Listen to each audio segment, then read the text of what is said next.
Welcome,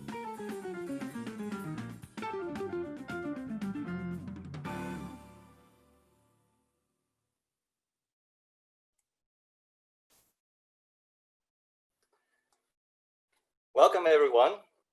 Thank you for joining us for this special event co-hosted by the USC Center on Public Diplomacy at the Annenberg School and the Annenberg Foundation Trust at Sunnylands. My name is Jay Wong. I'm the director of the USC Center on Public Diplomacy. CPD is the leading academic center dedicated to enriching the study and practice of public diplomacy.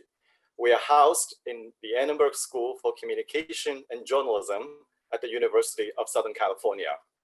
Traditionally understood as a nation's effort to inform and influence foreign publics through open communications, public diplomacy is expanding as a set of activities and practices that integrate diplomatic, corporate, and social interests. Together, these activities are vital to the promotion of global security and prosperity through the generation of soft power, the ability to achieve desired outcomes through attraction rather than coercion.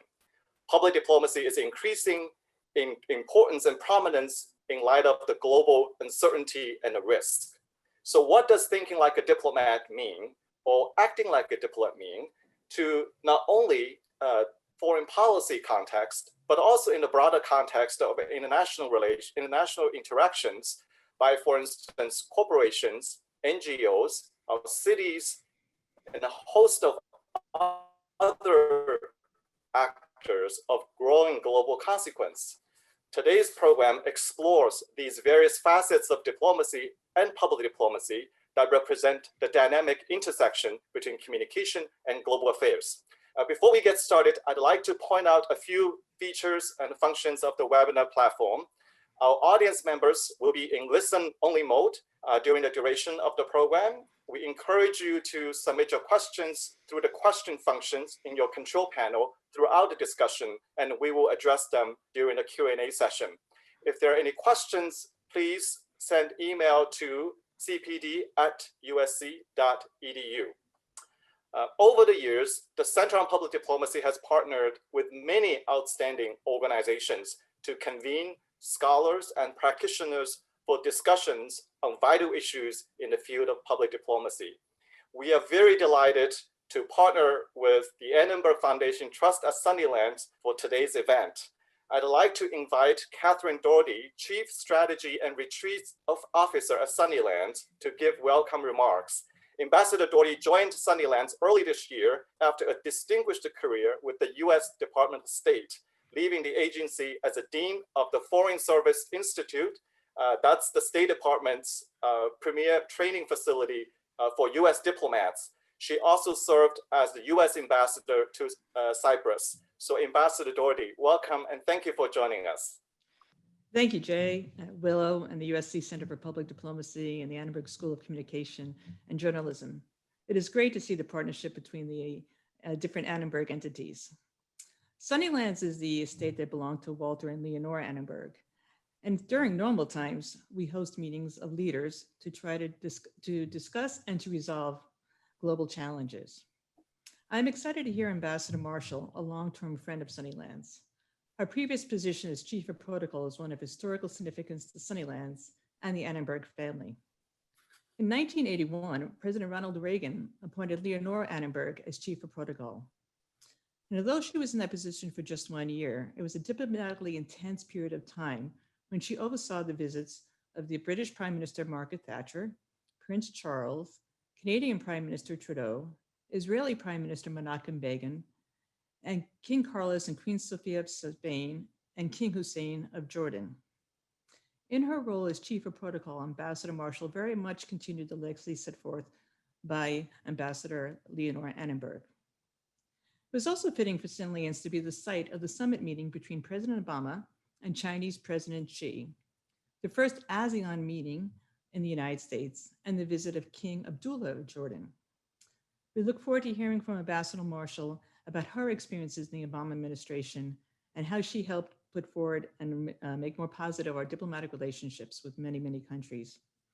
I also want to say a few personal words of appreciation. I really enjoyed working with Ambassador Marshall when I was at the State Department, and I want to thank you for your service. Back over to you, Jay. Thank you very much, Ambassador. Thank you. And we look forward to future opportunities for collaboration with Sunnylands. I would now like to introduce Willow Bay, who will introduce our distinguished guest and moderate the discussion. Willow Bay is Dean of the USC Annenberg School for Communication and Journalism and the Walter Annenberg Chair in Communication. Dean Bay is a veteran broadcast journalist, a leader in digital communication. Prior to joining USC, she was a reporter and anchor for ABC News Good Morning America, a correspondent for World News Weekend, a co-anchor of CNN's Moneyline, and a senior editor and a strategic advisor at Huffington Post. At USC Annenberg, we see Dean Bay's deep commitment to our students as an educator to developing the next generation of communication professionals in this rapidly changing global communication environment through increasing scholarship opportunities, launching the state-of-the-art Annenberg Media Center, and accelerating and expanding curricular innovations and the school's partnerships with the communities of practice. Dean Bay, we are very glad that you can join us today. So thank you very much. And I'll turn the program over to you. Jay, thank you so much for that lovely introduction. The only thing that I have not done is been Chief of Protocol. So I'm very much looking forward to getting advice here. And of course, Ambassador Daugherty, thank you as well for those remarks. And we so love the various points of intersection and connection between Sunnylands and the Annenberg School. It is my distinct pleasure and privilege today to welcome Capricia Penavic Marshall. Ambassador Marshall served as White House Social Secretary in the Clinton administration from 1997 to 2001, and then served as U.S. Chief of Protocol in the Obama administration from 2009 to 2013, as Ambassador Daugherty mentioned. Chief or Protocol Officer holds the rank of Ambassador, as it does Assistant Secretary of State. So Ambassador Marshall today is the president of Global Engagement Strategies, LLC, which advises clients at the on issues at the intersection of business and cultural diplomacy. Her clients there include companies like Bloomberg, 3M, among a host of other Fortune 100 corporations. So her career in this field spans government and industry alike. She's also a first-time author. Protocol, The Power of Diplomacy and How to Make It Work for You is in some ways a performance-based assessment of protocol with advice about how to use it to, along with diplomacy, to improve outcomes for geopolitical relationships and business relationships alike. It weaves in the history of the field. In fact, it's rich with history lessons and a variety of anecdotes, both from our past and our contemporary times.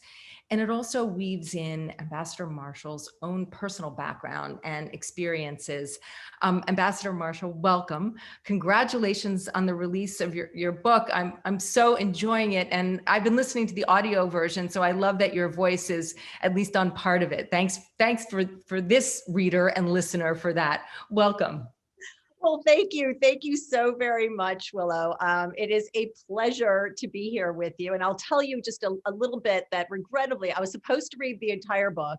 And regrettably, due to the pandemic, the studio closed down. And so they had to give it to a professional who had a studio in her home, or else you would have heard my lovely voice throughout the entire audio version. It was an exciting book to have written. I did take a bit of time in getting it done, but I'm so happy that it's now out there and as a resource for so many. I want to thank you. I want to thank everyone at USC and for the center, to Jay for that lovely introduction. Also to Stacy and Jim and Jasmine and all the team for everything that they've done, putting the hours in putting this event together. I know it's not easy during these times of virtual gatherings. I also want to say thank you also to Ambassador Daugherty for those kind remarks. It also was just an absolute pleasure working with her at State. You must all know she was incredibly revered at State. And she was one of those just dedicated special diplomats who did so much to advance our foreign policy goals. I also just very quickly say thanks to David Lane, the current president of Sunnylands, and my dear friend Jeffrey Phillips, who also works with Sunnylands, who worked on this event as well. And to the entire Annenberg family, because they understand what Walter and Lenore were trying to do so many years ago in creating this very special place, a place that I got to know of, Sunnylands, as the Camp David of the West. And it was a thrill to host leaders there and to be a part of the retreats that they bring so many critical people together to try to find so many new and interesting creative solutions. And we're going to get you to share some of your memories along with some images of your visit there, one of your most prominent visits there in just a bit. But I'm wondering if you could start with the premise of your book in many ways, which is you call protocol a superpower. So what exactly is protocol and why is it a superpower? Well, many may think of that as an extreme exaggeration, and it is not. It really is not. I think of protocol as a superpower because there are so many micro moves that one can take. When I was in the Office of Protocol, it was dependent upon the nuances that would make an extraordinary impact on the engagement between our president and his counterpart. Oftentimes during difficult discussions, when the negotiations were not going so well, what could we implement? What were those tools that we could use that would create bridges of understanding? Because that's ultimately what all diplomats are attempting to do, is really create those bridges, bringing us closer together, creating those collaborative experiences. But in addition to that, I worked for the President of the United States. My objective was to pivot the power in his direction. So in addition to creating those bridges of understanding, what we also wanted to use our tools for was to persuade those who were on the other side to align with our way of thinking and the way that the president wanted, the ultimate goals that he was trying to achieve in that bilateral, perhaps multilateral discussion.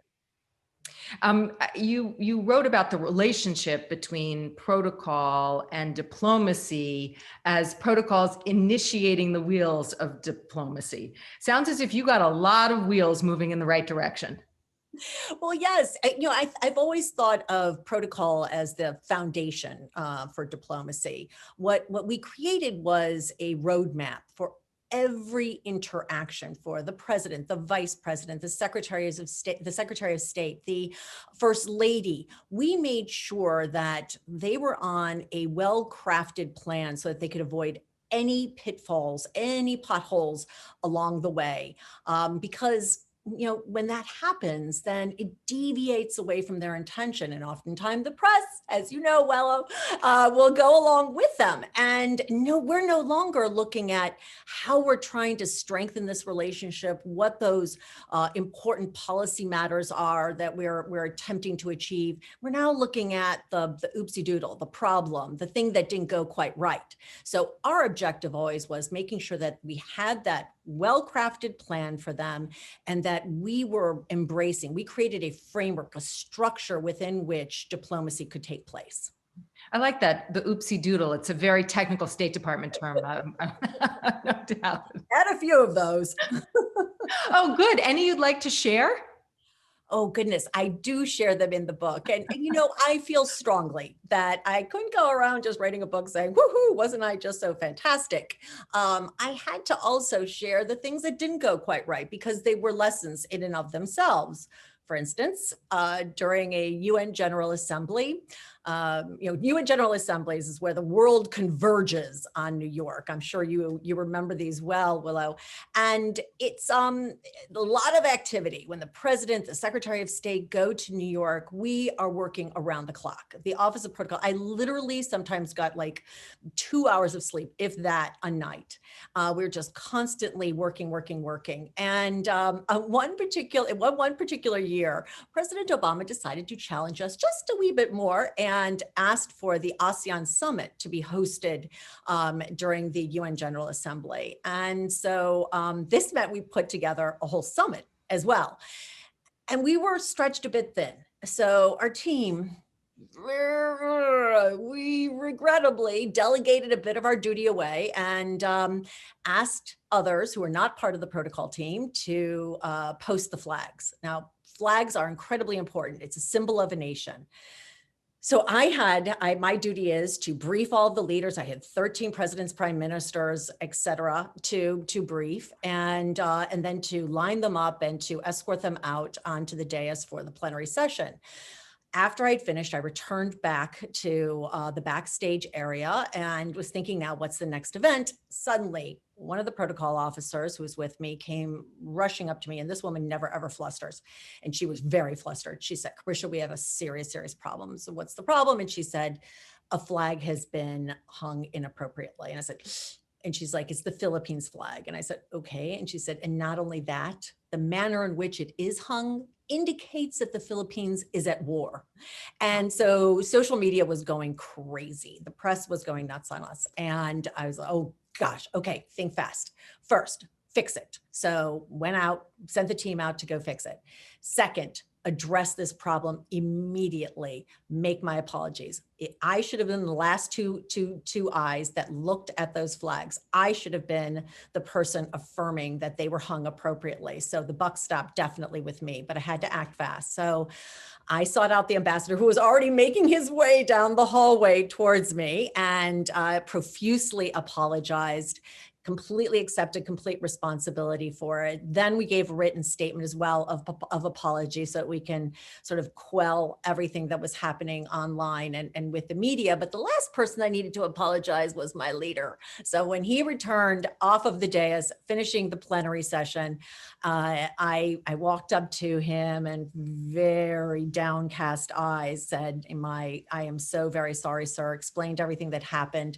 He said, well, okay, Capricia, well, I get it. You know, he's really tall. So I'm kind of looking up at him like this. And he said, but this isn't going to happen again, will it? And I said, no, sir. And it never, ever did. Wow. So thank you for sharing that oopsie doodle. Your role as chief of protocol, you are typically the first person to welcome and shake hands with visiting presidents, prime ministers, kings, and queens as an official representative of the president of the United States. Are there some great handshakes that you remember after all these years? Well, you know, it's interesting is that actually is was always my favorite part of the job, was to stand there at the base of the staircase, usually at Andrews, sometimes at Dulles, very infrequently at National, on the tarmac when a plane would arrive, when a leader would arrive, and extend my hand and say, you know, on behalf of President Obama, I welcome you to the United States. It always gave me a little bit of a shiver that I was that person making that first impression. And it's so, so important because I'm setting the tone for the rest of that visit. I want them to feel welcomed. I want them to feel respected. So that moment is quite critical. When we traveled abroad with the president, and I went everywhere with him, wherever the president traveled, I was right there with him, every meeting, every meal, anything that he was doing while on foreign travel, I was connected to him. So I had to know all of the gestures, all of the greetings when we're in other countries. So in addition to welcoming people here, I was part of then those that were welcomed when we traveled abroad. And I was also, it was very important for me to explain to the president to make sure that he was well informed, and if the first lady was traveling and the rest of the delegation, on manners of greeting, because it's important to know that. It's important to understand the cultural differences, and that when we travel, we shouldn't anticipate or expect that people are going to extend their hand and greet us with a handshake, or at least when they used to before now, and welcome us, that there may be a namaste. And so knowing that in advance, really important and a bit empowering. And you can almost see that, again, that nuanced micro detail moment of when the president would do that, people felt, oh, well, he learned this in my country. This is how you are supposed to greet one another. And, or if it was a slight nod of the head, never a bow, but a slight nod of the head, whatever that manner of greet was, very important when we traveled abroad to know that. And for the president then to use that as part of his soft power tools when greeting other leaders. The knowledge about protocols and customs, a critical soft power tool. One of the things that you also write about in your chapter called The Power of Place is setting. You describe it as one of the most powerful weapons also in the arsenal of soft power tools. Why is setting so critical? Oh, it can say so very much. It is important. Oh, well, it was incredibly important, in particularly during the visit of President Obama and President Xi Jinping of China. This was their first visit. Now, we wanted to make sure that these two leaders felt like they were embraced in an environment of friendship that was not so structured like the Oval Office or formal, that there was an environment that felt a little at ease. And so that greeting that we just saw, so incredibly important. Again, setting a tone. President Obama went outside of Sunnylands, there on the driveway, to personally greet President Xi and welcome him to this place. And then they went on a walk on the grounds. Now, it was really hot out there. President Obama loves the heat, but it was really hot. So these two leaders took their jackets off and they rolled their shirt sleeves up. Hence, it became known as the Shirt Sleeve Summit. Now, President Obama did something that was not anticipated, was not in the script. And the Chinese like to adhere to very strict protocol and a very strict script.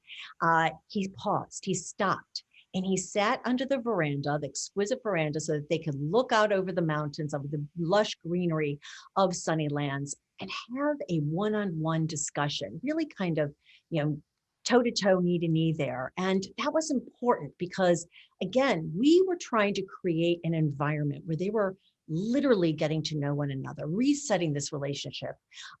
President Hu had just left. President Xi was walking in, a very different leader with a very different style.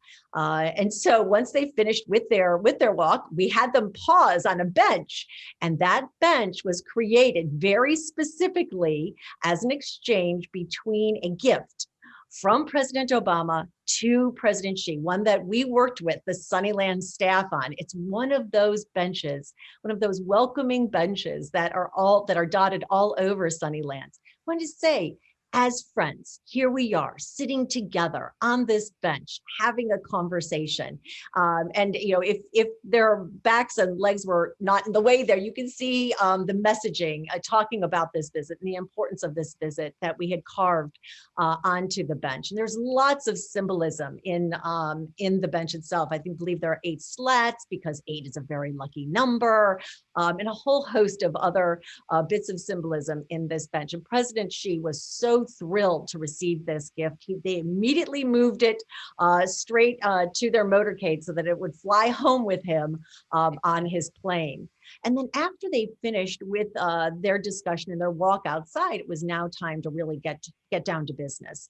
And so having a bilateral, we certainly had the expanded, but then we also had a one-on-one, as you see here, between the two leaders. And we wanted that space to feel a bit more formal, hence you saw the flags. And what we call it in protocol is rigging the room. We took this space at Sunnylands. We moved a few things around. That painting of George Washington was not actually in that place, but the Sunnylands team was fantastic. They moved it, and we posted the flags and that low greenery to give that space a bit more of a welcoming feel, ambiance. And it worked. Again, we have another sort of way in which we have these two very important leaders engaging at this wonderful place, but now changing slightly the environment, making it a bit more formal. And then it came to the meal. And this is one of our favorite elements in protocol, in diplomacy. One of our soft power tools that we just love to pull out when we're able of doing that. That is culinary diplomacy. And here, what we really wanted President Xi to experience was an American meal. And who better than Bobby Flay to create that wonderful, typical, if you will, American meal. And you know, he's revered around the United States, quite popular. President Xi was really taken by this gesture, the fact that he flew in and that he himself crafted this very special dining experience between he and President Obama and their delegations. And at the end of this meal, President Xi pulled out some multi and passed that around for everybody. If you haven't had multi, you'll know it's quite strong, quite strong. It's a wine liqueur that can really sort of take your innards out. But it was a phenomenal day, a phenomenal bilateral experience between these two superpowers, one in which we were able, Sunnylands was the perfect location to. Tell me a little bit about that. Excuse me for interrupting, Ambassador Marshall, because I know you visited, I believe at the invitation of former Annenberg Dean Jeff Cowan, Yes. to come see Sunnylands and as a potential venue. So what did you immediately understand and see when you got to the place? And why did you think it was such a good setting or venue for this working visit? Well, I was ever so grateful. I'm so glad that you mentioned Jeff Cowan. I was so grateful that he pursued me and several members of our team. He encouraged us to come out and visit, and for the opening actually of Sunnylands. So I was there to see it in all its glory on those first few days, and to engage in discussions there that they were having about diplomacy and what the purpose of Sunnylands would be. If you have not gone, you must. It is breathtaking. And the moment that you turn onto that long winding driveway and see the beautiful trees and the landscape, serenity sets in. And when he mentioned, perhaps at some point, President Obama would want to host one of his counterparts here, I knew it was the perfect place for the conversation that needed to take place between he and President Xi, because it's the ambiance, it's that environment, it's the history of it also, the intentionality of both Walter and Lenore Annenberg when they created this space, when they converted their personal home to this beautiful trust. You know that they really struck a nail on the head when you make your way to the house and you can see the history there, the letters on the wall that Walter Annenberg received. It's all about diplomacy. And yet, again, it doesn't feel structured. It doesn't feel formal. It feels inviting. It feels welcoming. It feels so respectful. It was just absolutely perfect for this visit. And we have to compliment you on your choice of chefs. Bobby Flay is an Annenberg parent and has so generously hosted and cooked for Annenberg students when we take our Maymaster trips to New York. So that was the right move. With Chef Bobby Flay. So nicely done. Couldn't agree more. I sat in the kitchen and was eating the scraps. Wonderful. So I love that look, into protocols past, but I wonder if we could spend a few minutes talking about its future, its place, and along with it, America's place in the world. How does protocol get refreshed? Is there a process of refreshing it for the modern age? And how have you seen protocol get refreshed with changing modes of communication and different areas of policy? Well, it's interesting because many people actually believe that protocol is something back from like the 1500s and no one's ever used it before, and it's chandeliers and vermeil, and it happens in everyone's everyday life. I mean, I dare to say that we probably have heard the word protocols so often during these times of the pandemic. there are traditions that are rooted, that need to stay, that are there for a very good reason. Over the years, I mean, ever since the Vienna Congress, it is important that precedence order stays and remains, so that we don't have countries warring with who should be first, second, third. There are certain rules and guidelines that are in place, because then there are expectations that are set, and people know how to function, literally how to function, how to behave, that there are certain social codes of conduct also within protocol that they need to adhere to. But as you note, Willow, there is also, times do change, and the ways that we engage are a little different. That's in this virtual space now. The UN General Assembly met virtually. It did not meet really in person, leader to leader. They had representatives certainly, but they did not meet. The presidents and prime ministers were not meeting face to face. So they had to come up with a different format and how we do that. So we evolve in with some of those, with some of the normal traditions of protocol. I held a conference in 2011 that was the Chiefs of Protocol Conference, and the intention was specifically what you raised, was to, for us as a team of those people who advise our leadership, what needed to be changed, what could stay, but what needed to be changed, what did we need to shift, and making sure that our leaders had what they needed during this time to properly engage with their counterparts. And we came up with a few things. I dare say, not a lot changes. Again, expectations are there, and they're there for a reason, so that behaviors will continue with fluidity, and again, with that same intentionality of respect and welcoming. I mean, you're being somewhat modest in saying you had a conference. It's, as I understand it, you created the first ever conference of chiefs of protocol. Is that something that's, well, congratulations. Is that something that has continued since, as sort of a protocol chief convention? Well, thank you for that. And it did, yes. It was hosted in Korea, and then it went to the UAE. And as I understand, I think that up until the pandemic, they were supposed to go to Kazakhstan and to gather, but I'm sure that there's a bit of a pause now. There may be something virtual after the election that will happen. And I continue to work with the teams there, and with various chiefs around the world, assisting them when they have a certain issue that they're trying to figure out, or a solution to various problems. But it was great. It was wonderful on a variety of levels. One, we talk about best practices, but also that we had the time and opportunity to talk to one another and get to know one another. And because relationship building is really at the core of diplomacy.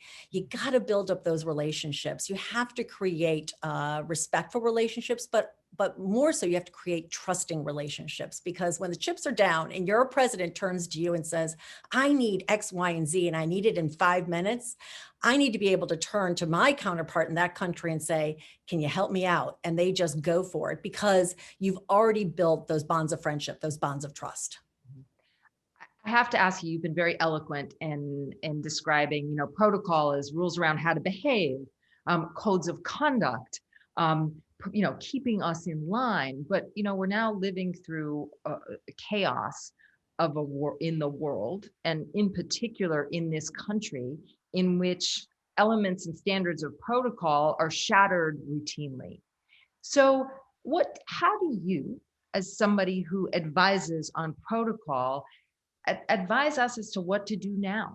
Can that damage be repaired through protocol or other tools? Can protocol, in essence, be reset?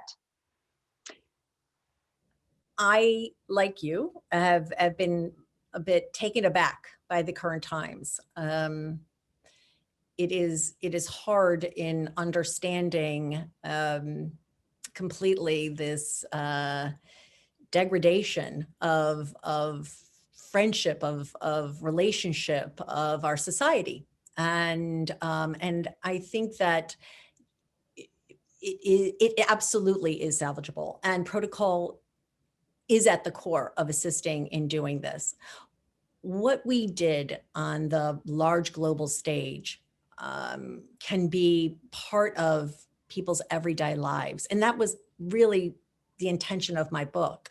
I wanted to take those lessons and tools and to pull them from my past experiences and share them with people in the business community, in organizations, and in homes and neighborhoods, so that they can understand, how do you build those deteriorating relationships back up again? How do you create those bridges of understanding? You know, we devalue cultural IQ.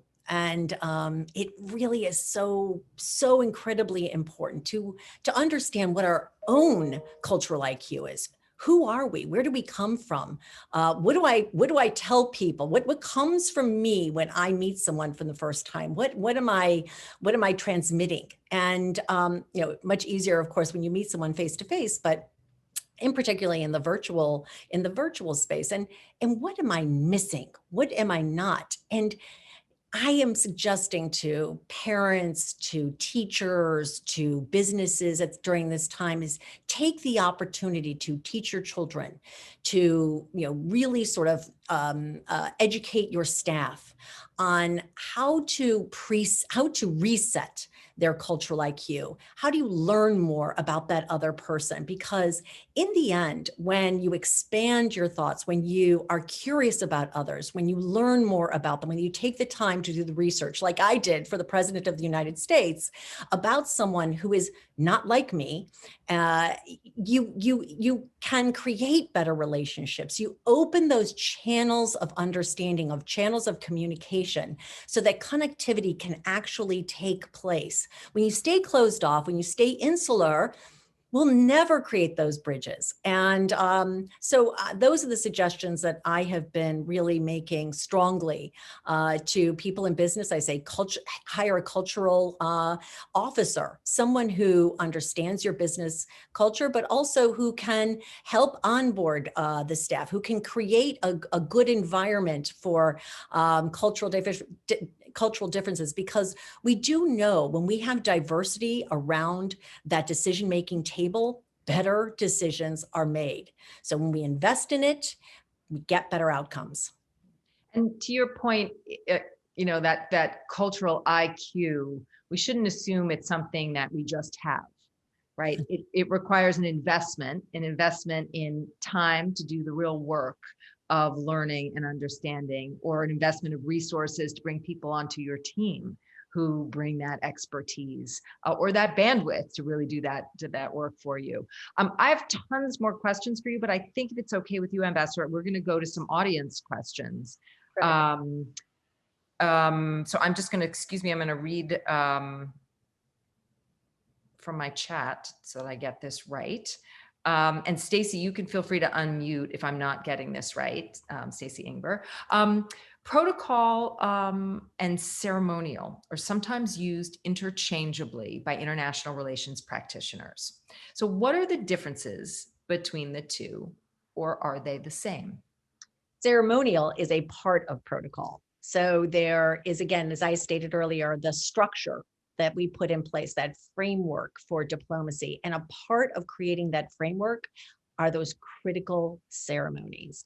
When I first was brought on by the Obama administration, President Obama and the staff, they didn't quite get, you know, why do we need all of these, the military welcoming? Do we really need all the flags? Do we need to have, and I said, yes, because it sets a tone.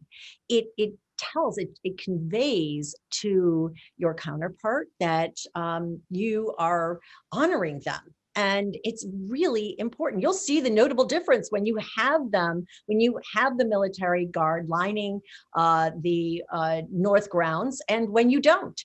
And then the greetings and all, you know, the Marine band, all of those elements that come together for those ceremonial activities. So important. When we sign a memorandum of understanding, we just saw that with the Abraham Accords, when those were signed, They bring out a specific table. There's a very specific format that is in place. Again, the lining of that, the pens that are used, every element of that ceremony is incredibly important. And I will tell you that there was one occasion when I traveled to the Czech Republic with President Obama, when it was for the signing, a very important treaty, for the signing of the New START treaty. And it was between President Obama and then President Medvedev of Russia. Now, they differ in height quite a bit. President Medvedev is a bit shorter than President Obama. And when I went to go check out the stage, last minute check with my counterpart, Maria, who is the chief of protocol of Russia, we noted that when the two presidents sit in those equally sized chairs, President Obama is going to look like the teacher and President Medvedev is going to look like the student. And so we raised up the chair of President Medvedev a couple of inches so that that ceremony looked as though these two creating that structure, protocol creating that structure, rigging the room a little bit, so that that ceremony then looked like these two leaders were on level footing, that there was parity. Because if one looked like they were big-footing the other, we wouldn't be achieving our ultimate goal in signing this incredibly important treaty. Thank you. Thank you for that. There's an interesting question about implications for business. I'm going to hold that for just a moment, but there is one from a professor of cultural diplomacy and protocol at AU School of International Service. And she's asking about gift giving. And if there were examples you could share of creative gifts given to foreign leaders. I think that this is gifts is one of the most potent and underutilized soft power tools. When you take the time to research, get to know that person that you are giving that gift to, and you align it either with the policy initiative being discussed, or the date, or some memory that person might have had. You know, oftentimes in the United States, we found out that they had lived here, worked here, studied here before. We want to make, again, that connection. And when it works so beautifully. One wonderful story that I'd love to share was on one of my favorite visits to the United Kingdom. Was at the invitation of Her Majesty the Queen, to President Obama for a state visit. And this is like going to the peaks of protocol when you go to Buckingham Palace. It was really quite extraordinary. And I just happened to adore Her Majesty. On this visit, we had to think of the gifts that we were going to bring for Her Majesty, for Prince Philip and Prince Charles and Lady Camilla. And so we went about doing our research. Now, we had a little bit of an issue because the first gift that President Obama had given Her Majesty received a little bit of negativity in the press. And so now the Brits are waiting. What will those Americans bring for Her Majesty? So we knew that there was a spotlight, but we wanted it to shine brightly and then go away. We did not want it to deter from this visit. After doing our research, we learned, of course, that Her Majesty absolutely revered her father. And so we set about and we found mementos from his last visit to the United States, note cards, menu cards, anything that we could find originally. And we put it together in a leather portfolio. I remember this moment ever so clearly when Her Majesty exited with President Obama after they had their luncheon. She has a very formal exchange of gifts. They're on white cloth tables. We set about putting these gifts together. She says, "Oh, Mr. President, move along, move along." And so she gets him in front of the gift table and she looks at her gift, this leather portfolio with all of these mementos in it. And I want to say she looked up at President Obama and had a little tear in her eye. And she was like, "Oh, thank you so very much." And he's looking at me like, "Good job, good job." And Mrs. Obama also gave her a beautiful brooch, as well as another a piece of this gift that she wore on the following evening for our return dinner, but she also recently wore during President Trump's visit to Buckingham Palace. I thought that was quite interesting. And then we moved on to the next gift, and this one I just love. So we knew that Prince Philip loved to raise carriage ponies. And so we set about and we found 2 artisans, one in Ohio and Colorado, to create bits and shanks for his carriage ponies. And on the edge of the bits and shanks, we soldered in the president's seal. And so she comes over, she says, "Oh, Philip, look what they got your ponies." And so he comes over and he lifts it up and he's like, "I'm not sure about these." And then she calls over this tall man who's like the head of the horses or something. And he's like, "Oh no, Your Majesty, this is excellent workmanship, absolutely excellent." And she's like, "I told you, Philip." So phew, Her Majesty saves the day. Our last gift was to Prince Charles and Lady Camilla, and we had created a box that was made out of a tree, a magnolia tree that had fallen on the south lawn, and in it we put seedlings from Monticello, Mount Vernon, and the White House. He was thrilled with this, just thrilled, but there was also a little bit of White House honey, and he's like, "Oh, I have honey," and Prince Philip says, "Oh, I have honey," and they had a little bit of a honey off there. But just a few minutes later, on the television, they say, the anchors, "Americans get it right. Her Majesty pleased with gifts." And that was the punctuation mark that we were looking for. That was us making this special relationship even more special. And then not another word was discussed about it. Americans get it right. Nicely done. There's a question actually that's related to that, which is from Kathleen Livingston. Is there anything unique to American protocol that's distinctly different from other international norms? And, in what ways do American culture and values get expressed? Well, it is interesting. What I will confront often is when I used to meet with my counterparts, they said, "Well, we want to make you feel comfortable, the American delegation comfortable, because we know that you all are a bit more casual."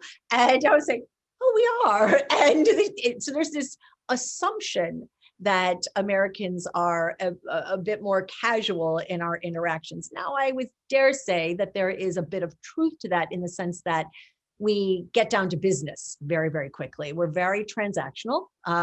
We sort of move right to the point, where in most other countries, and in particular in Asia, there is a courting process. There is a getting to know you process. And it might be a lengthy coffee or tea beforehand. In the Middle East, there is sometimes wonderful strong coffee that's passed out with dates. And so there are these moments that lead into the meeting, and they don't get straight into the office and straight at the table and begin to discuss the issue at hand. And so the pace slows down. In the US, it's a bit faster. We move at a faster pace. And sometimes I think then we miss the point. I often liked pulling back and slowing our engagements down a little bit as well, because I think it's really important, in particularly at that level, for leaders to get to know one another. I would dare say that it's very, very helpful for CEOs and those in C-suite offices to have an engagement period of where they're getting to know one another before they get to that business at hand. So I think it's about the pace more so than anything. Well, you've gotten me right into that question about business that I mentioned, that I referenced earlier, which is, and so appreciate that the advice in your book is applicable to the world of geopolitics and the world of multinational business. So how can businesses take part in creating bridges of understanding in light of this current geopolitical moment in which we're faced with a global pandemic and ever-changing international trade relationships between nations? Well, I think of CEOs in the same vein as I used to think of presidents and prime ministers. They are the ambassadors of very important companies that do global business. And when Coca-Cola is in different parts of the world, it's so representative of our American lifestyle, our American ideal. And so being able to be aware of and engage with their counterparts in these various parts of the world is so critically important for our economic advantage, because that's what we're also hoping for, is that we open up lines of communication so that trade is more fluid around the world. So I think that, like I would advise and assist a president making sure that they understand all of these nuances, these micro details that would improve their international engagements. Similarly, those who are in C-suite offices would benefit just profoundly. And I found this to be the case with Mike Bloomberg and his operations, both in philanthropies and in LP. They really understand and invest in the operations, the global operations, because they are literally around the world everywhere, but understanding those cultural nuances, improving for their staff, their cultural IQ. And when we travel, whether it's to Beijing or to Singapore, implementing and inviting, embracing those cultural differences into all of our forum activities. So I just want to reference a business situation that's come up recently, and I think might be a perfect example of ways in which some advice on protocol and diplomacy might have helped. ByteDance, the owner of TikTok. The CEO has been buffeted by the back and forth between the presidents of the US and China. The Chinese government, however, his own government announced new rules that could hurt the CEO's chances of negotiating an acceptable deal, of saving the company. And he was really caught off guard. The company clearly had not been proactive in cultivating and developing the kind of relationships with their own government, let alone the government, in their critical country of their critical business partner. Does he need some protocol help? And what advice might you offer to companies that find themselves in a situation like that? You know, again, it is interesting. I think the corporate culture just sort of operates on this get to the goal, move. And, you know, diplomacy is a long game. And sometimes creating these business relationships should be thought of in that very same vein. How do I invest in this relationship so that, you know, at minimum, we respect one another. At minimum, we are understanding one another, and we're creating some sort of bond here. But, you know, in the max, what you're really trying to do is create trust. And so if they had taken that time to invest in those relationships, through a whole host of ways they could have done this, and various engagements at all levels of the business. That doesn't necessarily need to only be C-suite. It can happen through all levels of that corporate structure. I would bet that they would have been in a much better situation than they ended up with if they had taken that time and thought about their corporate engagements in that same way that we develop our diplomatic relationships. So there are a series of questions, including one of my own, that I'm going to weave together in what I'll call a look at your personal background and your journey. So, you know, you write beautifully in the book of your family experience as a first generation American with a Mexican mother and I guess, is it Croatian now, Yugoslavian father. So wondering how that experience shaped the way you engage with protocol and its importance. And then there's a question from the audience about your educational path to your current position. And then lastly, a question that asks you to tell us about the power of women in diplomacy. So I'm going to give you that whole kind of cluster of questions and let you take it away. Sure thing. So as thank you for that, Willow. And thank you all for these wonderful questions. I was raised a first generation American, and as you noted, from a Mexican mother from Guadalajara, Mexico, and my father from then communist Yugoslavia, now Croatia, and that part of Yugoslavia. And we grew up in a home, my grandmother's home, my maternal grandmother's home, where so many cultures were celebrated, not only Mexican and Croatian, but we had Polish relatives, Italian relatives, neighbors across the street that were Lebanese and Russian. And our home was like a mini UN. Various languages were spoken and so many different types of food were served. It became part of me, my core. It was my essential being. And so when I was offered this wonderful posting by President Obama, I felt like I was going home. Being amongst the foreign diplomatic corps, the best of the best of representatives from around the world, they just made me feel a part of them, and I understood them. I wanted to shine a bright light on their cultural difference, not shy away from, not hold back and try to make this all about an American experience, because it certainly isn't. I was very lucky throughout my time. I call it a little bit of a Forrest Gump raising from my time at Purdue, where I decided my father thought that I should be a civil engineer, and I decided I shouldn't, and I took on international relations with a political science major, and then decided thereafter that I needed to go to law school, where I met this great law school professor, Bill Marshall, and he introduced me to the Clinton campaign. And so I decided not to practice law and decided to go into politics instead. So I made a real swift shift there. And I'll never forget when my father was looking at the Bill Clinton tape, and he's just like, uh-oh, George Bush is in trouble. This guy's got something. This Bill Clinton has something. And I said, okay, I'm all in. And I at first didn't think Bill Clinton would actually win. I thought, I'm not quite sure this governor is going to be able to do it, but I certainly thought that his wife was something special because she was one of the top 100 lawyers. I decided I wanted to go work on her side of the ledger. And I'm so glad that I did, because I got my feet in both of them immediately. And she trusted me. Not quite sure why at the time, but she did, and brought me on board. I managed policy issues for her, traveled the world with her, and she became my mentor. For women, while you're negotiating, while female, finding a strong mentor who is sitting on a few branches higher than you on that critical career tree and looking out for opportunities for you. Someone who has great judgment, but is not judgmental. So very, very important.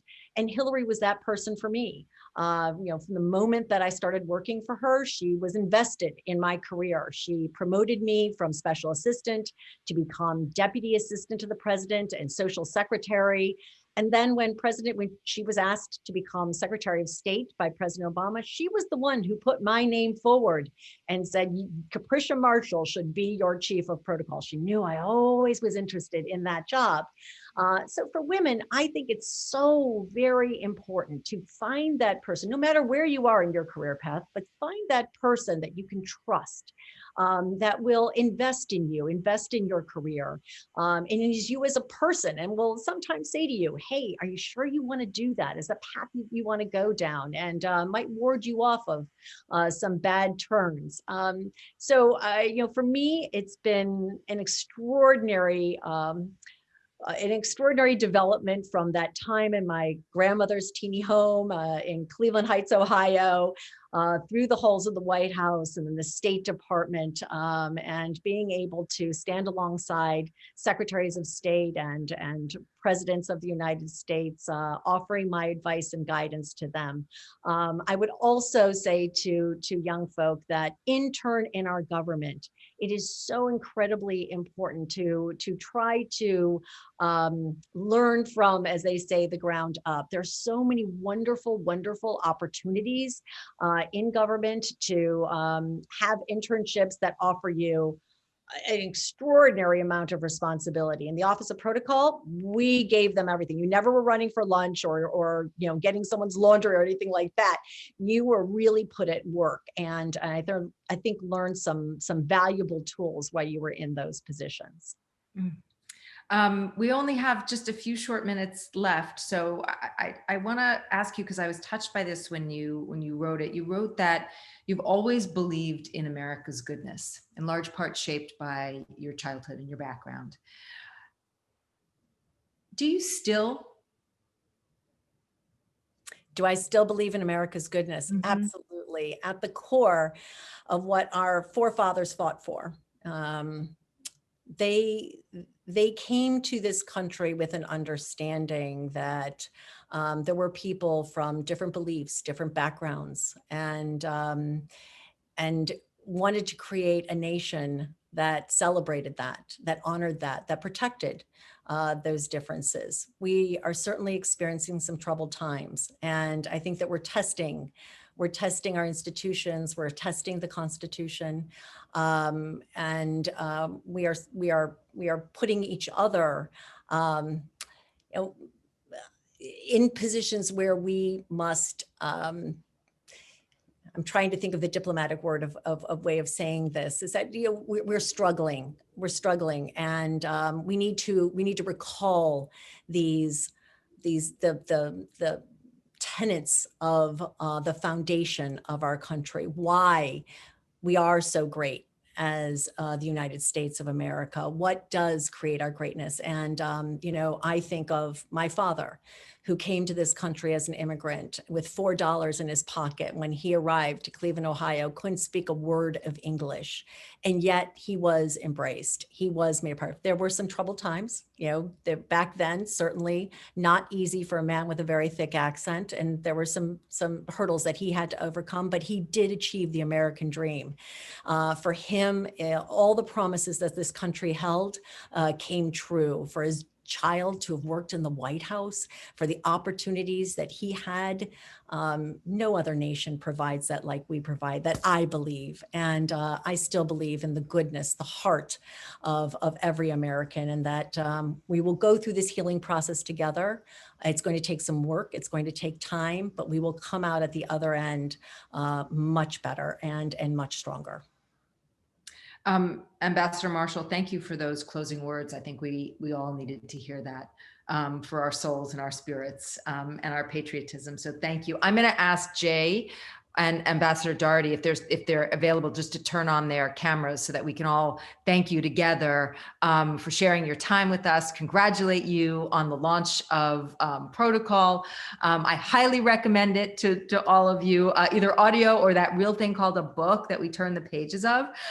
So congrats on the book launch. And again, thank you so very much for your time today on behalf of Ambassador Daugherty and Jay Wang and all of the Annenberg family. Thank you very much. Thank you. Thank you so very much, Willow, and to everyone else for your support this afternoon. Bye, everybody. Thanks for your time today and for your great questions as well. Bye-bye. Thank you.